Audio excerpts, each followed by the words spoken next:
ଆଜିଠାରୁ ବଦଳିଲା 7ଟି ବଡ଼ ନିୟମ। ପ୍ରଭାବିତ ହେବେ ସାଧାରଣ ଜନତା।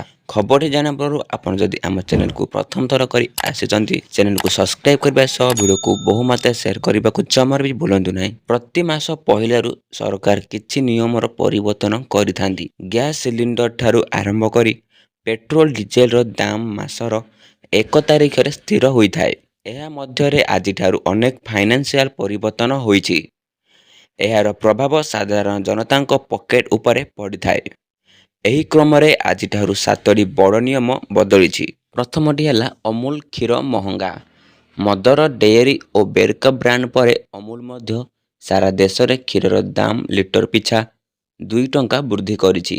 ଆଜିଠାରୁ ନୂଆ ନିୟମ ଲାଗୁ ହୋଇଛି। ଦ୍ୱିତୀୟଟି ହେଲା ରେଲୱେ ଟିକେଟ ବୁକିଂ ନିୟମ ପରିବର୍ତ୍ତନ।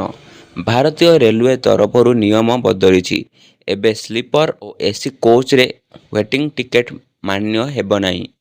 ଅଗ୍ରିମ ସଂରକ୍ଷଣର ଅବଧି 120 ଦିନକୁ ହ୍ରାସ କରାଯାଇ 60 ଦିନ କରାଯାଇଛି। ତୃତୀୟଟି ହେଲା ଏଲ୍ପିଜି ସିଲିଣ୍ଡର ଦାମରେ ସଂଶୋଧନ। ପ୍ରତି ମାସର 1 ତାରିଖରୁ ଏଲ୍ପିଜି ସିଲିଣ୍ଡର ଦାମ ସମୀକ୍ଷା କରାଯାଇଥାଏ। 1 ମେରେ ଘରୋଇ ଓ ବ୍ୟବସାୟିକ ସିଲିଣ୍ଡର ଦାମର ପରିବର୍ତ୍ତନ ସମ୍ଭାବନା ରହିଛି। 4 ନମ୍ବରଟି ହେଲା ଏଟିଏମ୍ ଓ ସିଏନ୍ଜି ପିଏନ୍ଜି ଦାମରେ ପରିବର୍ତ୍ତନ। ଆଜିଠାରୁ ଏହାର ଟର୍ବାଇନ୍ ଫୁଏଲ୍ ବା ଏଟିଏଫ୍, କମ୍ପ୍ରେସର୍ଡ ନ୍ୟାଚୁରାଲ ଗ୍ୟାସ୍ ସିଏନ୍ଜି ଓ ପାଇପଡ୍ ନ୍ୟାଚୁରାଲ ଗ୍ୟାସ୍ ପିଏନ୍ଜିର ଦରରେ ପରିବର୍ତ୍ତନ ସମ୍ଭାବନା ରହିଛି। ପଞ୍ଚମଟି ହେଲା ବ୍ୟାଙ୍କ ସୁଧ ଦର ପରିବର୍ତ୍ତନ ସମ୍ଭାବନା। ଆର୍ବିଆଇ ଦ୍ୱାରା ନିକଟରେ ରେପୋ ରେଟ୍ କଟ୍ ପରେ ଅନେକ ବ୍ୟାଙ୍କ ସ୍ଥାୟୀ ଜମା, ଏଫ୍ଡି ଓ ସେଭିଂ ଆକାଉଣ୍ଟ ଉପରେ ସୁଧ ଦରରେ ପରିବର୍ତ୍ତନ କରିଛନ୍ତି।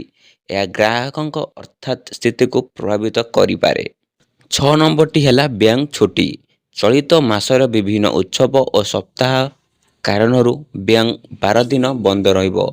ତେଣୁ ବ୍ୟାଙ୍କରେ ଜରୁରୀ କାମ ଥିଲେ ଆଗୁଆ ସାରିଦେବାକୁ ଗ୍ରାହକଙ୍କୁ ପରାମର୍ଶ ଦିଆଯାଇଛି। 7 ନମ୍ବରଟି ହେଲା ଏଟିଏମ୍ ନେଣଦେଣର ଅଧିକ ଖର୍ଚ୍ଚ।